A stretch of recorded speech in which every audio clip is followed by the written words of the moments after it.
The big meeting room in space was quiet, very quiet. Ambassador Velthar stood in front of many alien beings. They came from 100 different worlds. Each one was smart and powerful. They were all here to talk about one problem. A new problem that scared them all. Humans. Velthar had 4 eyes. They looked at everyone in the room. His voice came through a machine that changed his words into sounds that everyone could understand. He spoke slowly and clearly. The news he had to share was not good. The people from Earth had done something big. They had built ships that could travel faster than light. This meant they could now visit other stars. They could now meet other beings in the galaxy. This was usually good news, but not this time. Velthar told the group what his people had learned. Humans were different. They were not like other species who had learned to travel in space. They did things that seemed crazy. They took risks that no one else would take. They did not seem to understand fear the way other beings did. Commander Zixtel was in the room too. He was made of crystal. Light passed through him and made rainbow colors on the walls. He leaned forward to speak. His people had a strong army. They had ways to keep dangerous species away from others. These ways had worked for thousands of years. He asked Velthar to explain more. What made humans so problematic? They had rules for dealing with species that liked to fight. They could put them in a special area away from everyone else. This had always worked before. Velthar shook his head. That was the problem. Humans were not just fighters. They were something else. They were wild. They were reckless. They did things without thinking about the danger. They did things that could kill them all, and they did not seem to care. He touched a button and pictures appeared in the air. Everyone could see planet Earth spinning slowly. It was a blue and green world. It looked peaceful, but the pictures that came next were not peaceful at all. The aliens watched human history. They saw wars fought with simple weapons. They saw humans go into places that could kill them. They saw humans split tiny atoms before they knew what would happen. They saw humans go into space in small metal boxes that could break apart at any moment. The boxes were held together with tape and hope. One alien in the room made a sound of shock. Humans had learned how to break atoms apart. This made huge amounts of energy. The first thing humans did was make it into a weapon. They used it to kill each other. Another alien pointed at the pictures. Humans had tied themselves to big explosions just to leave their planet. The explosions pushed them up into the sky. Almost half the time something went wrong. People died. But humans said this was okay. They called it acceptable risk. They kept doing it anyway. Far away from this meeting, a human woman named Katie Brennan stood on a ship. She was an admiral. This meant she was in charge of many people. She was on a ship called the Horizon. It was the first human ship that could travel to other stars. Right now, they were getting ready to jump. They were going to go very far away, faster than light could travel. Katie would have laughed if she heard what the aliens were saying about humans. She did not think humans were crazy. She thought they were brave. There was a difference. A man named Jake worked at the navigation station. He looked at his screens and told Katie that everything was ready. The quantum drive had power. It was charged and waiting. They could jump whenever she gave the order. Katie asked if there were any problems. She wanted to know if the engineers were worried about anything. She was careful. She was not stupid. She just was not afraid of taking chances when the chances were good. Danny worked in the engine room. He was the chief engineer. He smiled when he answered Katie. He said that yes, there was a small chance the drive could tear a hole in space and time. It might create a black hole. The black hole might eat the whole ship, but the computer said this would probably not happen. There was only a 3% chance. Katie thought about this for just a moment. 3% was not much. That meant 97% chance that everything would be fine. She had taken worse chances before. She told the pilot to get ready. She would give the signal soon. Lisa was the science officer. She watched the readings on her screen. Strange particles were moving in patterns. She looked up and smiled. She told Katie something that was meant to be comforting. If they did make a black hole by accident, they would all die too fast to feel it. Their brains would not have time to know what happened. Katie laughed. She liked her crew. They all had the same attitude. They knew the risks. They accepted them. They moved forward anyway. This was the human way. She told the pilot to engage the drive on her mark. Then she gave the signal. The horizon shook and jumped. Space folded around the ship like paper. In less than a second, they were far away. They had traveled to another star. Humans were now officially part of the bigger galaxy. They did not know it yet, but other beings had been watching. Other beings were worried. Back in the meeting room, Velthar kept talking. He told the other aliens about how humans solved problems. They had a saying. The saying was, "Hold my beer." This meant they were about to do something very stupid. Something that might kill them. But they were going to do it anyway. One of the council members did not believe him. How could any species be so careless about danger and still be alive? How could they survive long enough to build spaceships? It did not make sense. Velthar looked sad and worried at the same time. He told them more facts about humans. They had sent their first satellite into space using missiles. Missiles were weapons. Humans took weapons and used them for science. Over 600 individual humans had died doing things in space. Humans thought this was okay. They called it the cost of exploration. Humans had exploded nuclear bombs in their own air. They did this to test the bombs. They wanted to see what would happen. They built huge machines that smashed tiny particles together. These machines could maybe create strange matter. Strange matter could turn their whole planet into a dead rock, but humans called it science. They built the machines anyway. Everyone in the room sat very still. They could not believe what they were hearing. It seemed impossible. How could one species be so reckless? Velthar continued. He told them that humans now had faster-than-light travel. They had built a drive that could destroy their whole solar system if something went wrong. If the machine was not set up exactly right, it could kill everyone on every planet near their sun. Humans knew this. They tested it anyway, and it worked. Now they were out in the galaxy. Now they were everyone's problem. Someone in the back of the room whispered. The words were soft, but everyone heard them. By the ancients, they really are going to be the galaxy's greatest threat. The meeting continued for hours. The council argued about what to do. Some wanted to contact the humans right away. Some wanted to watch them from far away. Some wanted to put a barrier around their space and keep them locked in. No one could agree. But they all agreed on one thing. Humans were different. Humans were dangerous.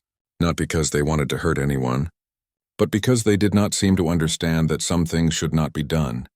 Some risks should not be taken. Some doors should stay closed. Humans opened every door they found. They took every risk that seemed even slightly possible. They pushed forward no matter what stood in their way. This made them powerful. This made them scary. This made them the biggest unknown the galaxy had seen in thousands of years. And now they were here. Now they had faster-than-light travel. Now they could go anywhere. Meet anyone. Do anything. The galaxy was about to change. Everyone in that meeting room knew it. They just did not know if the change would be good or bad. They were afraid to find out. But they knew they would find out soon. Very soon. The horizon came out of its jump near a star system. The jump had worked. Everyone on the ship was happy. They had just traveled faster than light for the first time. This was a big moment for all of humanity. They were celebrating when something happened. Lisa was watching her computer screens. Suddenly, alarms started making noise. Loud noise. Her screens showed energy readings. Lots of them. These energy readings were not natural. They were made by machines. Made by ships. The horizon was not alone out here. Lisa looked up at Katie. Her voice was excited but also nervous. She told the Admiral that they had found something. There were multiple energy signatures nearby. They were artificial. Someone else was here. Other beings who could travel in space. This was first contact. Humans were meeting aliens for the very first time. Katie stopped celebrating immediately. She became very serious and professional. She gave orders quickly. Everyone go to battle stations. Turn on the shields. Get the weapons ready, but do not aim them at anyone yet. They did not want to start a war on their first day meeting aliens. That would be bad. The big screen at the front of the bridge changed. 3 ships appeared. They were beautiful ships. Their outer shells seemed to move and flow like liquid metal. They were huge. Each one was at least 3 times bigger than the horizon. The human ship looked very small next to them. Ryan worked at the communications station. He told Katie that the alien ships were trying to talk to them. They were sending both sound and pictures. Katie told him to put it on the screen. She wanted to see who was calling. A face appeared on the screen. It looked a bit like a human face but was clearly alien. It had 4 eyes arranged in a diamond shape. The skin glowed with a soft light from inside. The being looked important and also worried about something. The alien spoke. Katie was shocked because he spoke perfect English. No accent, no mistakes. He said his name was Velthar. He was an ambassador from the Centaurian Collective. His people had been watching humans for some time. He said they needed to talk. This was important. Katie introduced herself. She told Velthar that humans came in peace, but she also said that being watched was a bit worrying. Why had the Centaurians been spying on Earth? What did they want? Velthar made a sound that might have been a nervous laugh. He explained something interesting. Human ships made a lot of noise when they jumped through space. Not sound noise, but they sent ripples through something called subspace.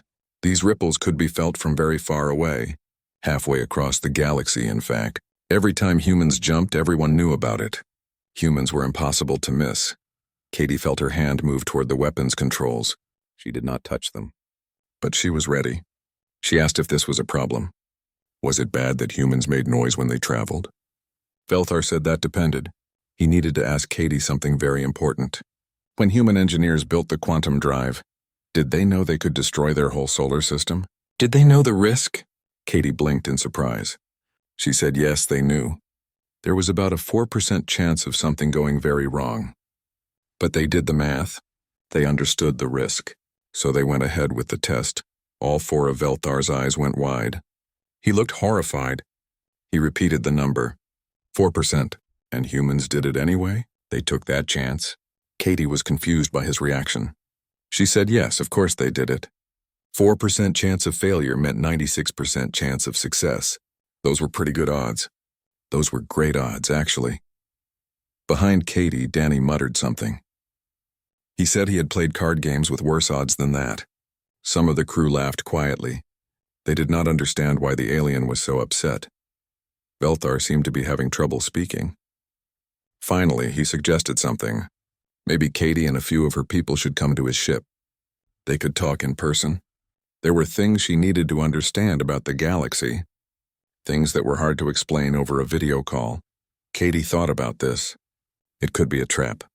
But she did not think so. Velthar seemed genuinely worried, not angry or hostile. She agreed.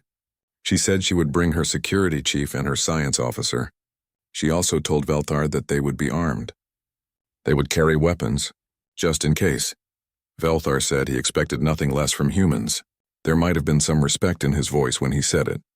1 hour later, Katie, Lisa, and Steve found themselves in a big conference room. The room was on the alien flagship. It was enormous, much bigger than any room on the horizon.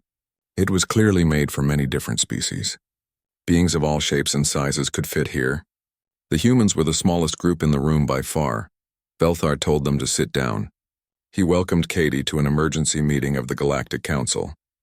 The council had been arguing about what to do with humans for 3 days.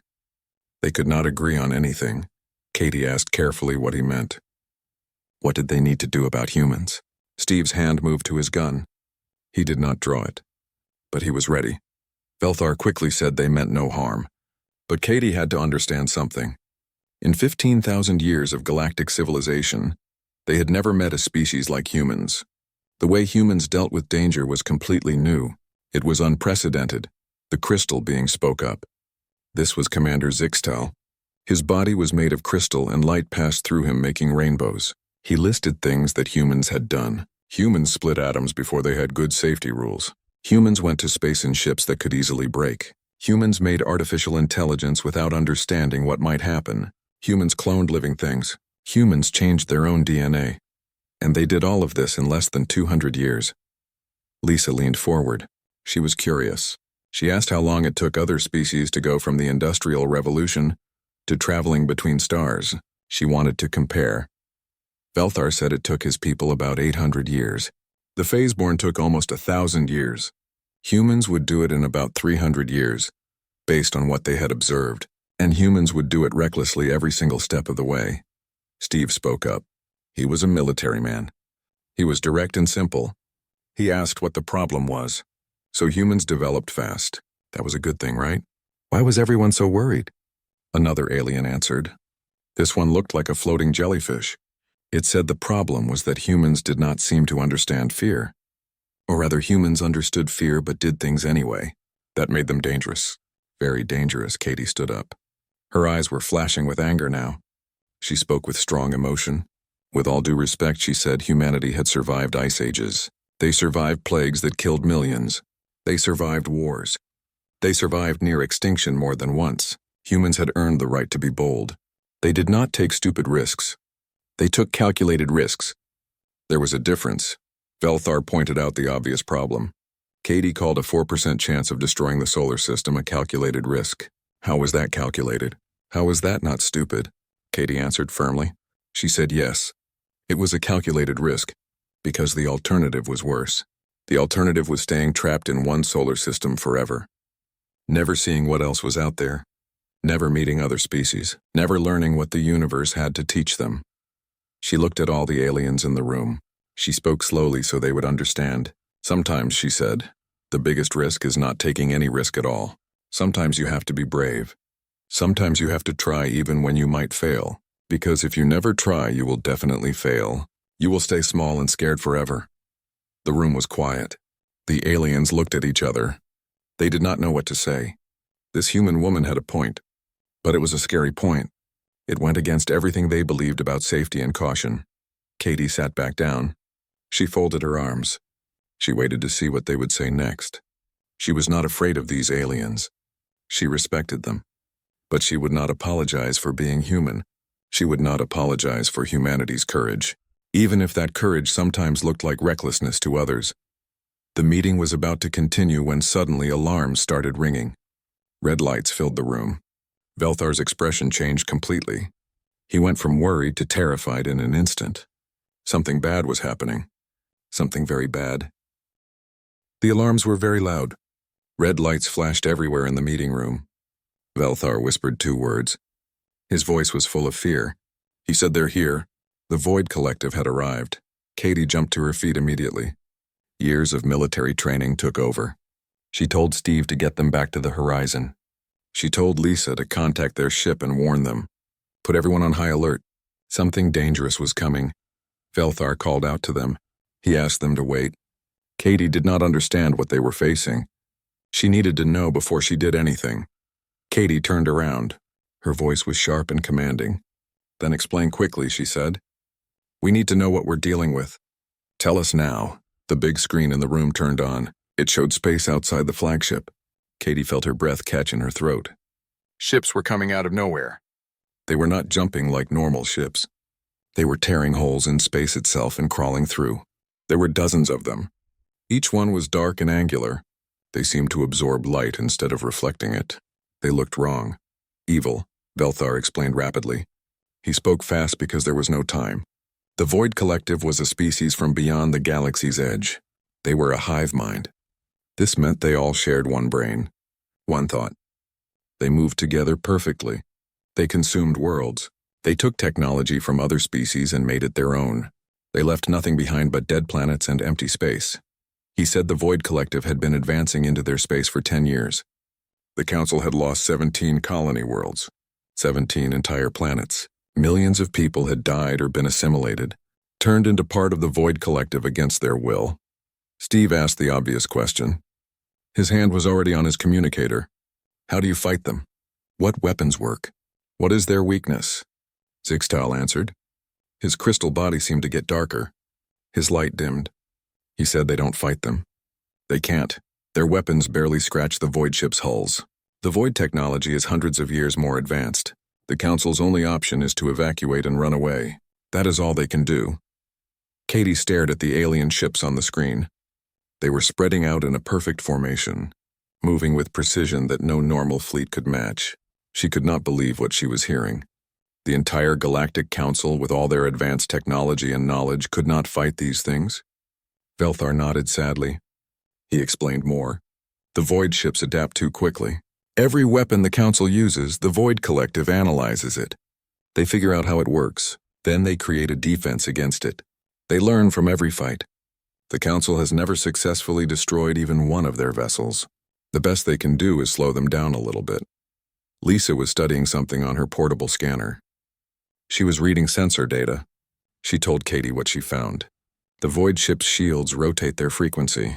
They change constantly. Their hull is made of programmable matter. This means the metal can change shape and properties. That is why normal weapons don't work. The ships literally adapt their defenses in real time, while you are shooting at them. Velthar said the evacuation fleet was getting ready to jump away. They needed to leave now. Right now, Katie's ship should come with them. They needed to run while they still could. Katie looked at the void ships. Then she looked back at Velthar. She asked a simple question. How many people are still on the colony below? On the planet they were orbiting? Velthar hesitated. He did not want to answer. Finally he said about 40,000 Centaurian citizens, but there was no time to save them. The void ships would be close enough to attack in just a few minutes. There was nothing anyone could do. Katie repeated the number quietly. 40,000 people, 40,000 lives. She tapped her communicator and called her ship. Jake answered. She asked about the status of their weapons. Were they ready? Jake said all weapons were hot and ready to fire. But he also mentioned they had 30 hostile contacts on their sensors. Each one was bigger than the horizon. He asked what her orders were. What did she want them to do? Katie looked at Steve and Lisa. They both understood what she was thinking. They both nodded. They agreed with her. Katie smiled. It was the kind of smile she wore when she was about to do something crazy, something that others would call impossible. Velthar read her expression. He could not believe it. He said she could not be serious. Her ship alone against the Void Collective. That was suicide. Pure suicide. They would be destroyed in minutes, Katie agreed. Maybe it was suicide, but she explained something to Velthar. Humans really don't like bullies. People who pick on those weaker than them. And humans have never been good at running away from a fight when innocent people need help. It goes against everything they believe in. She called her ship again. She gave orders clearly and firmly. The horizon had hostiles coming in fast. 40,000 civilians needed time to evacuate. Jake should prepare for combat. Danny should give her every bit of power he could. Route it all to weapons and shields. They were going to fight. Danny's voice came through the communicator. She could hear him grinning. He said he could overclock the reactor. That would give 20% more power. There was a 15% chance the reactor would blow up and vaporize the entire ship. But hey, what was life without a little excitement? Katie did not hesitate. She told him to do it. Then she looked at the shocked faces around the room. All the aliens were staring at her. They could not believe what they were seeing. She told Velthar to get his evacuation ships clear. The horizon would buy them whatever time they could. However long that was, Zixtal said this was madness, pure madness. The humans would be destroyed in minutes. There was no chance of survival. None at all. Katie was already walking toward the door. She said maybe they would be destroyed. But they were going to make it the longest minutes of the Void Collective's existence. Besides, someone once told her that humans were the galaxy's greatest threat. Now was the time to see if they were right. Steve pulled out his gun and checked it. The charge was full. He said the Admiral had a point. Humans had survived worse odds before. Probably. Maybe. Well, they would find out soon enough. Velthar asked if they really had survived worse odds. Steve thought about it. He admitted they had not. Not really. But there was a first time for everything. Today might be that day. The three humans disappeared in a beam of light. They were transported back to the horizon. Velthar turned to his fellow council members. He said the humans were actually going to do it. They were going to fight the Void Collective alone. One small ship against an entire armada. Someone said they were insane. Completely insane. There was no other explanation. Velthar watched the screen.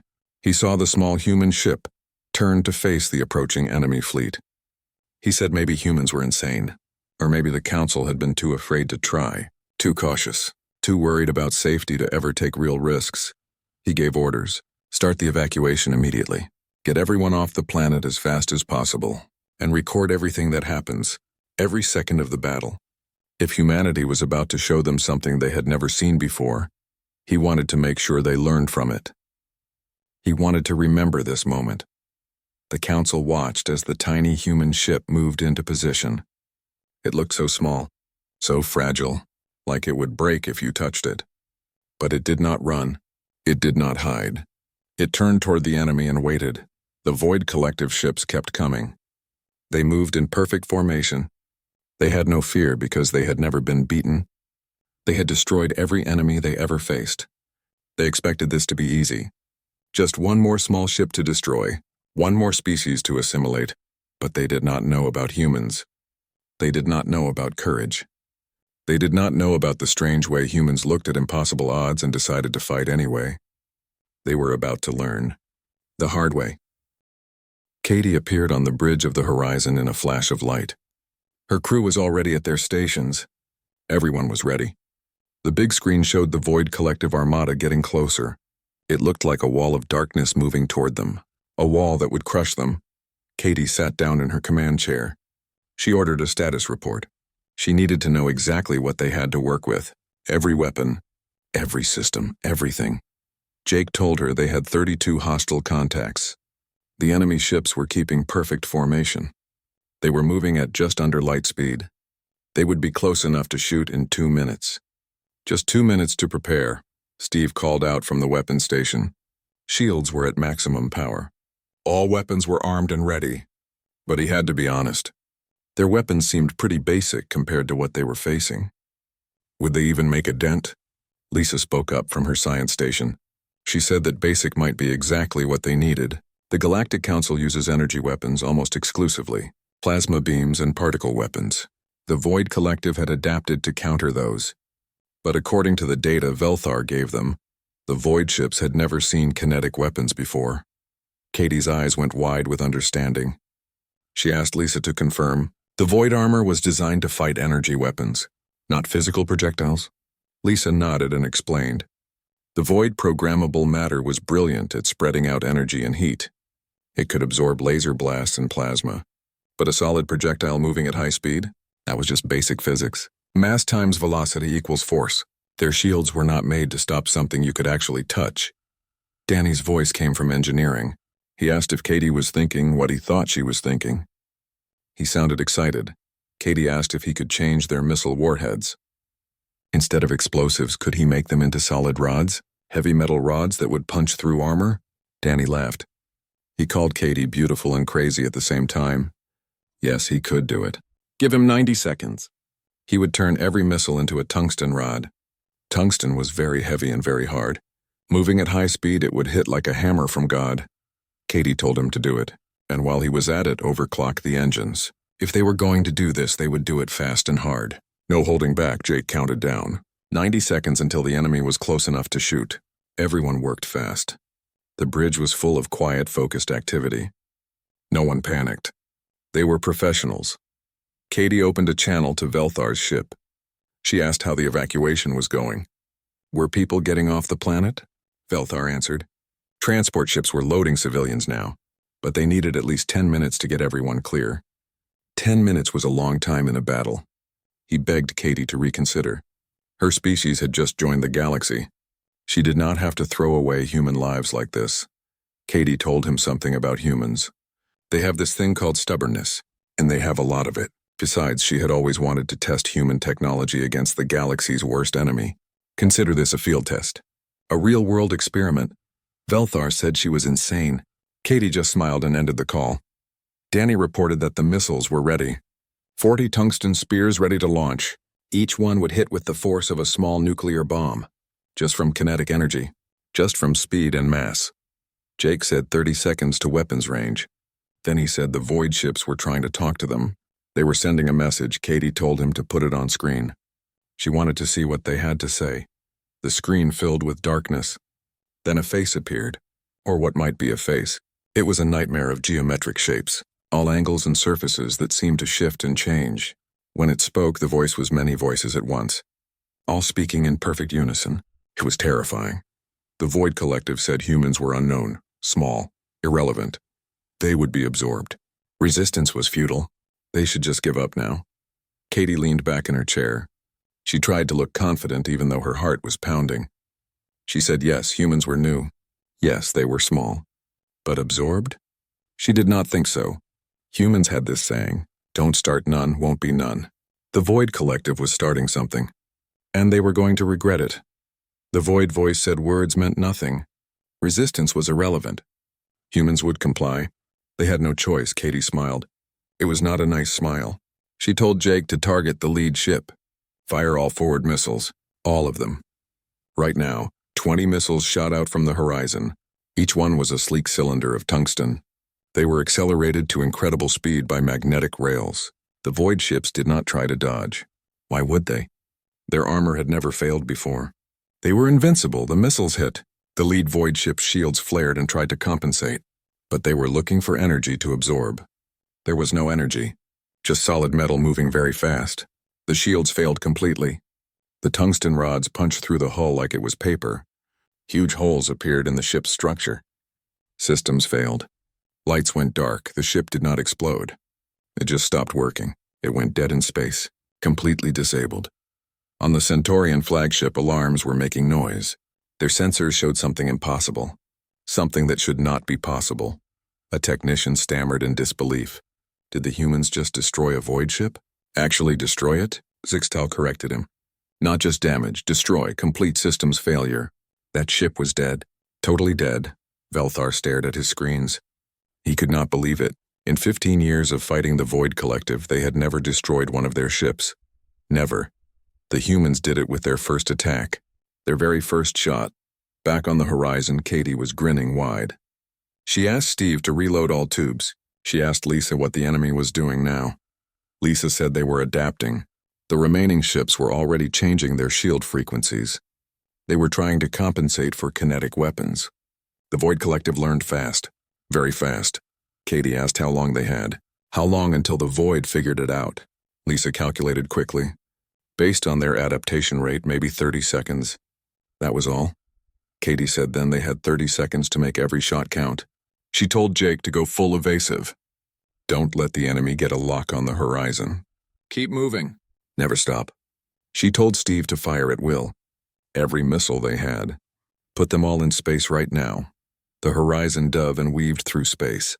It moved like a dancer. The big void ships were powerful but slow. They could not turn fast. The small human ship danced between them. It fired missiles at close range. Then it darted away before return fire could hit. 3 more void ships went dark. Their hulls were punctured by tungsten. 4 more took critical damage. They were crippled but not dead. Lisa called out a warning. The void had adapted. New shield configuration was active.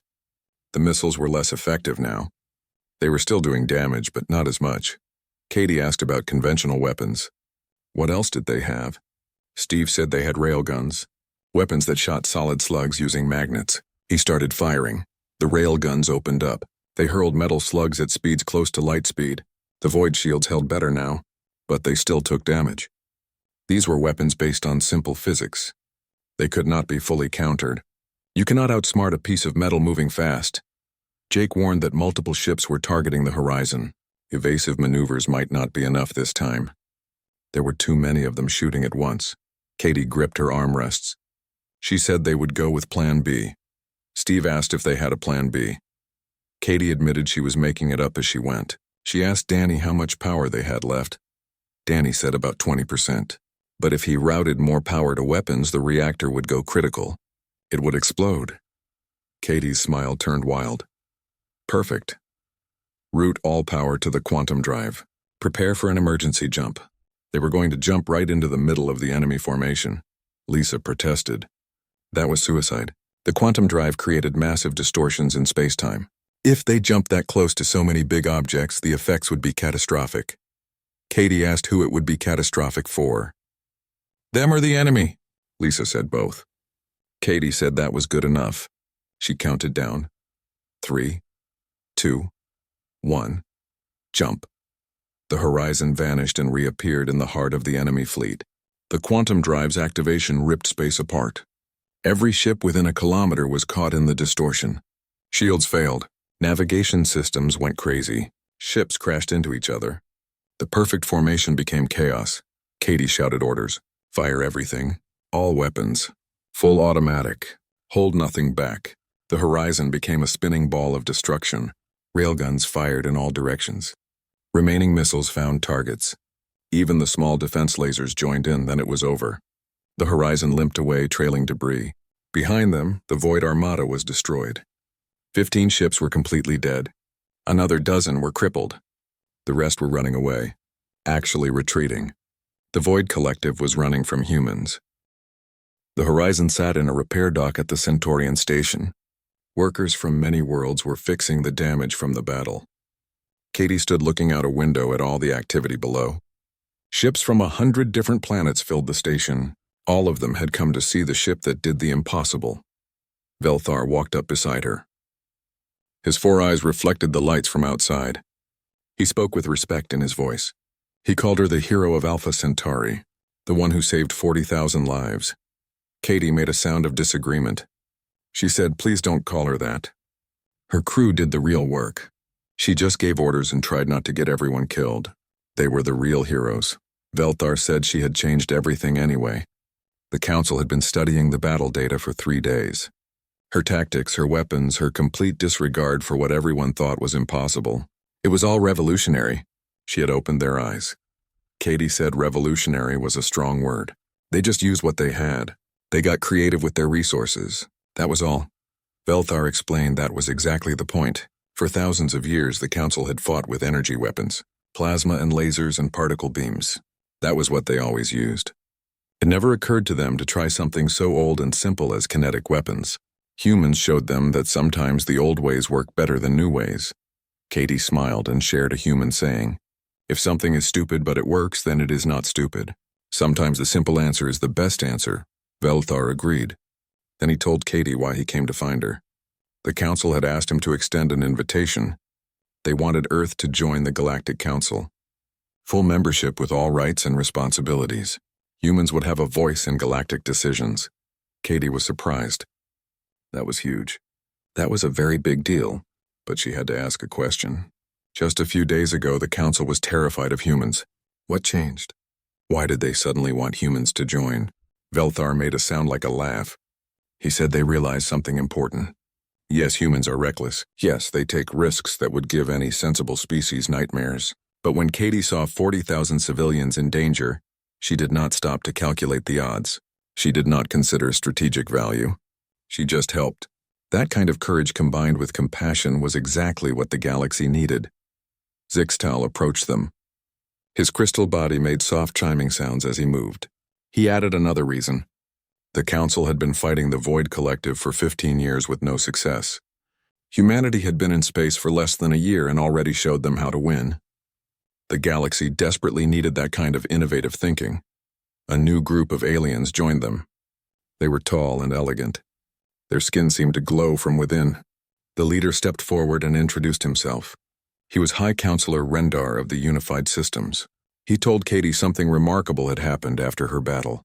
The Void Collective had stopped all attacks across 7 sectors, 7 large areas of space. They were regrouping and reassessing. For the first time in decades, the Council had breathing room. They had time to prepare, time to build defenses, time to train. Katie asked if all that was because of one battle. Just one fight? That seemed hard to believe. Rendar explained it was because Katie showed the Void they could be hurt. The Void Collective was a hive mind. Every ship shared information instantly.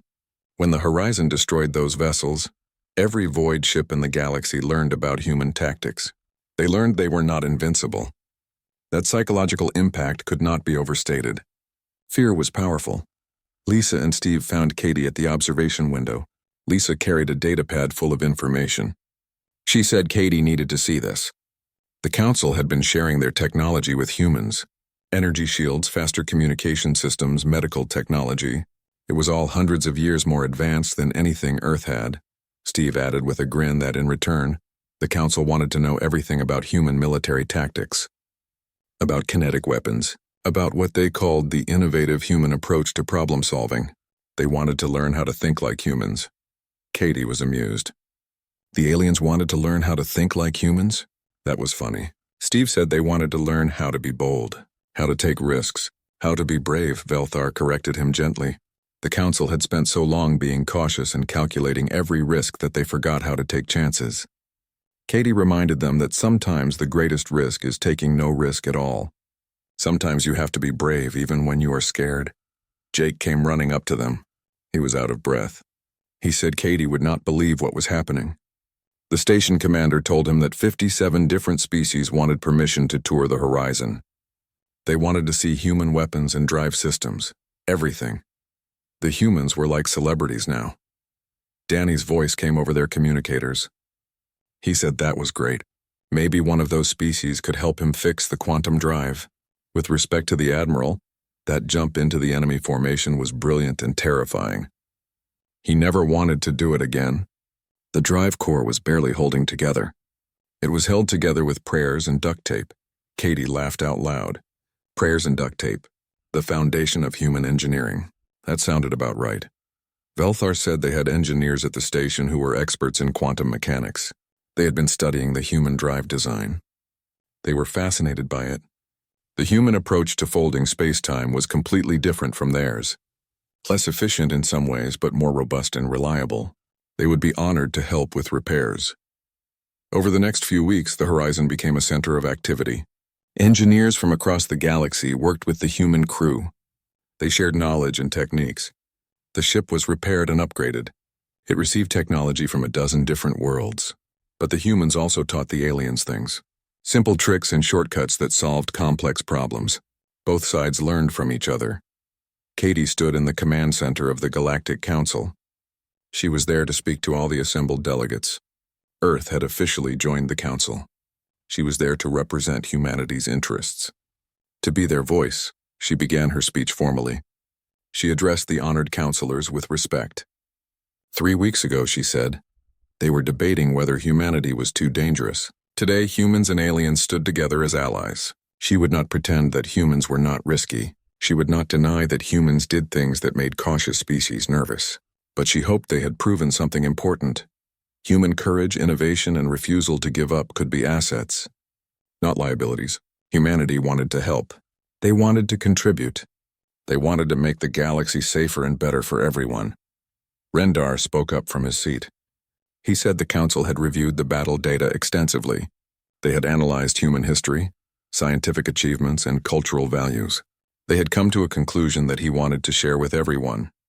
Humanity was not the galaxy's greatest threat. Humanity was the galaxy's greatest hope. There was silence for a moment. Then applause. Not from every species. Some were still wary and uncertain, but enough of them applauded that it mattered. Enough of them believed. After the session ended, Velthar approached Katie privately. He said he needed to apologize. When they first learned about humans, he had advocated for quarantine. He wanted to lock humans in their solar system. Keep them away from everyone else. He thought they were too dangerous. He admitted he was wrong. Katie said he was looking out for his people. She could not fault him for that. Any good leader would do the same. But she was glad he gave humans a chance. Glad he looked past his fear. Velthar said he was glad too. Then he told her one more thing. The council had authorized a joint task force to fight the Void Collective. Ships from multiple species working together, combining alien technology with human tactics. They wanted Katie to command it. To lead the United Fleet. Katie's eyes went wide. That was a huge responsibility. Leading ships from dozens of different worlds, different cultures, different ways of thinking. It would be incredibly difficult. Velthar said that was exactly why they wanted her. She proved she could lead in the worst circumstances. She proved she would risk everything to save innocent lives. And she proved that humans had something the rest of the galaxy desperately needed. The ability to look at an impossible situation and say, "Hold my beer." Katie laughed at that. She said when humans first came out here, they expected to find wise alien civilizations, beings who would teach them the secrets of the universe, ancient knowledge and wisdom. Velthar asked what they found instead. Katie said they found out that everyone in the galaxy was just trying to figure things out as they went. Same as humans. The only difference was humans were better at admitting it. Better at accepting that sometimes you don't have all the answers. Sometimes you just have to try and hope for the best. Velthar nodded slowly. He said maybe that was the real lesson. Maybe the secret to survival was not having all the answers. Maybe it was about having the courage to face the questions. The bravery to try even when you might fail. Katie smiled. She accepted the position. She would command the joint task force. She would do her best to keep everyone safe. To protect the innocent. To fight the Void Collective. And maybe, just maybe, she would teach the galaxy what humans had known all along. That courage was not the absence of fear. It was doing what was right. 6 months passed since that first battle. The Horizon now led a fleet of 30 ships.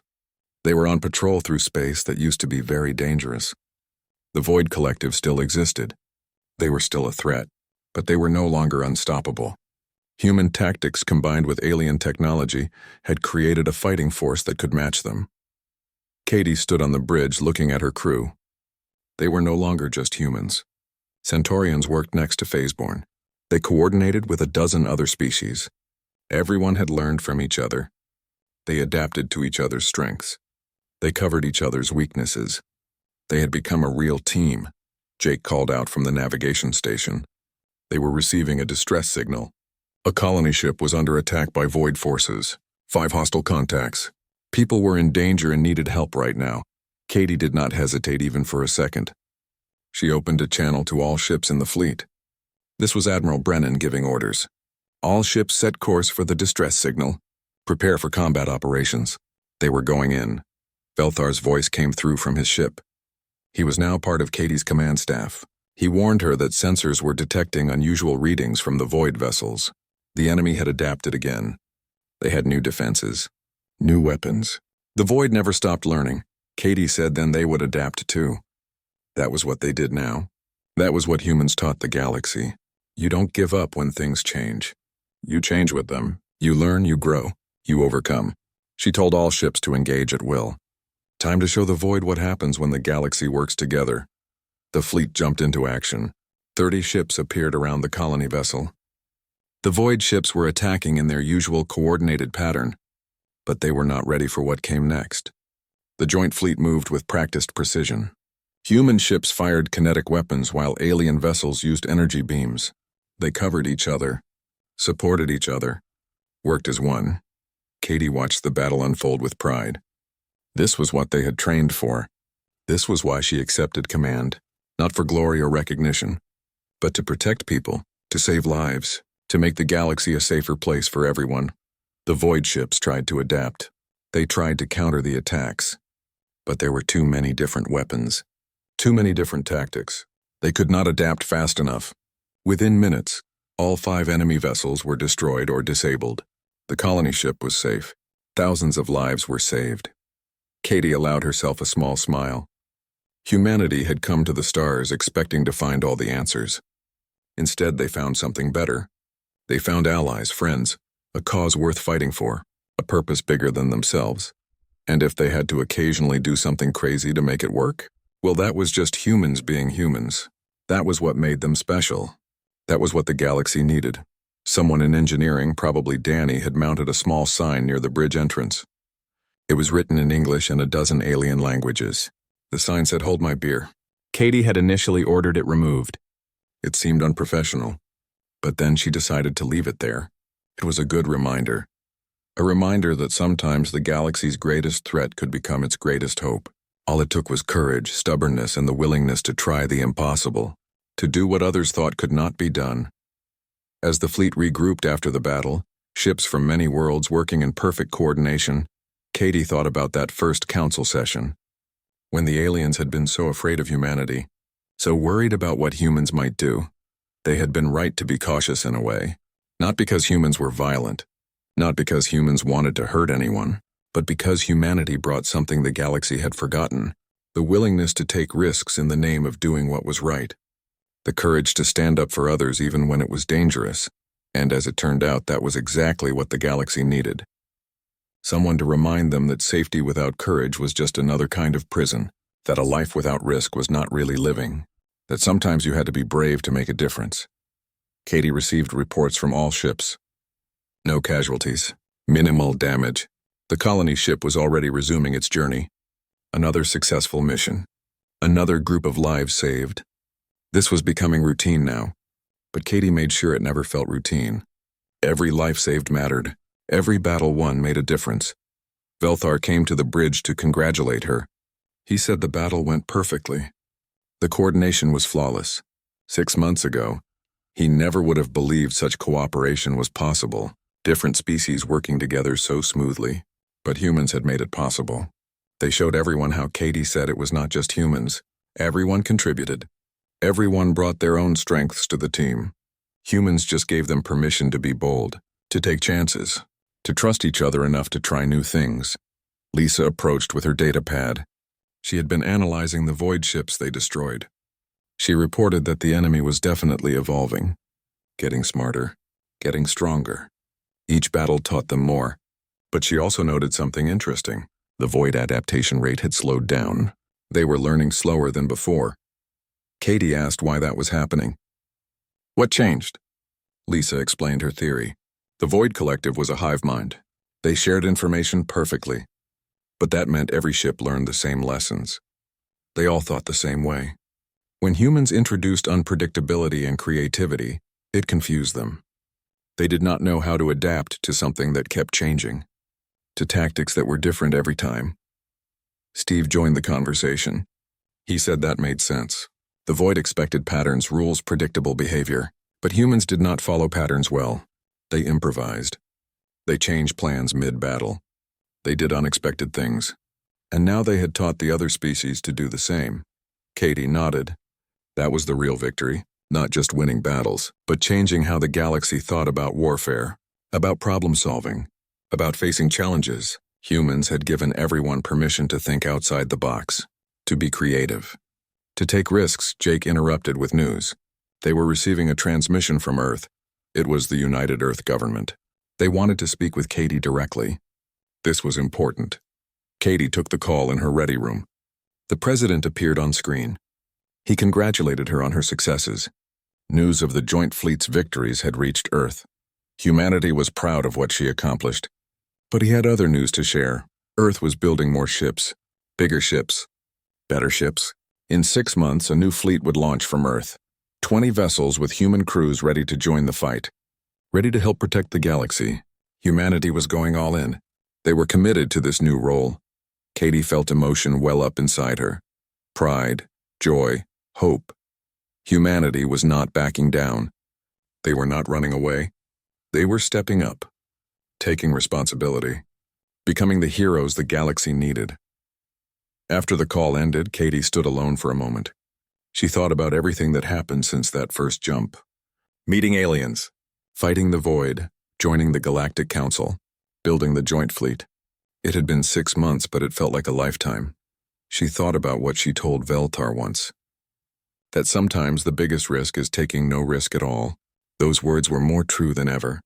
If humanity had stayed home, if they had been too afraid to explore, if they had let fear control them, then none of this would have happened. The galaxy would still be losing to the Void, slowly dying, slowly being consumed, but humans took the risk. They built the quantum drive knowing it might fail. They went to the stars not knowing what they would find. They fought the Void when everyone said it was impossible. And because they did, everything changed. Everything got better. Katie returned to the bridge. Her crew looked up at her with respect and affection. These were her people now, not just humans, but all of them. Every species. Every culture. They were family. She gave orders to continue the patrol. There were more colonies to protect, more people to save, more battles to fight. The war was not over. The Void Collective was still out there, still dangerous, still a threat. But now the galaxy had hope. Now they had a fighting chance, and it was all because humans dared to be bold, dared to be brave, dared to look at impossible odds and say those 3 famous words that had become their motto, their battle cry. Their promise to the galaxy, hold my beer. The Horizon and its fleet jumped to their next destination, ready for whatever came next, ready to protect the innocent, ready to fight for what was right. The galaxy's greatest threat had become its greatest hope, and the adventure was just beginning.